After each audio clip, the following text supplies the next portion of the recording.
And I think one of the greatest compliments that I've heard somebody say about you is like, man, you can tell he's been in therapy. Yeah. Therapy bros.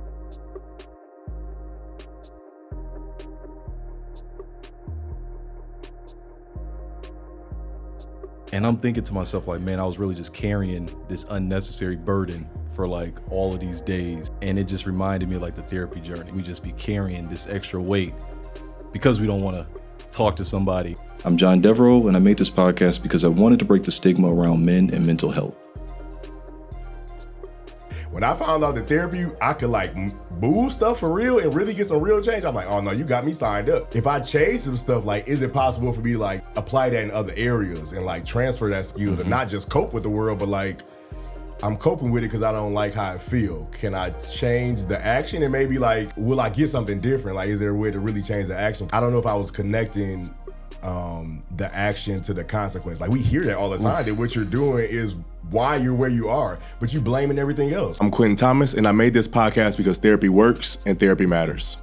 Because for me, I always picture therapy as like the way that it's portrayed on TV. Like, I'm gonna be sitting on the couch with my hands like this, and then this person's gonna be taking notes and just unlocking all of my my inner thoughts and just reading in between the lines. And it wasn't like that at all. The reason why I went to therapy was because I was like, I wasn't at the wheel. And I was clear, I'm like, man, there are a lot of other things influencing me, and I just don't feel like I'm making my own decisions. I'm not at the wheel, but it's me that's not at the wheel. I'm like, that's not someone else's fault. So it's like, okay, how do I get back to the wheel? Mental health for men looks like open, honest, transparent conversations. It's like you can have unhealthy habits and positive intentions. We're not waiting to have these conversations anymore. I've opened up, a little bit, kind of like just allowing myself to feel emotion and not like try to numb that out. Growing up, there wasn't a space to share your feelings, and that really cost us. Nobody really talked about therapy. It was highly stigmatized. So a lot of conversations just weren't had. Yeah, I think that this conversation is important. I think the culture is kind of shifting in a way where therapy is a little bit more, what's the word I'm looking for? It's not so taboo as it once was.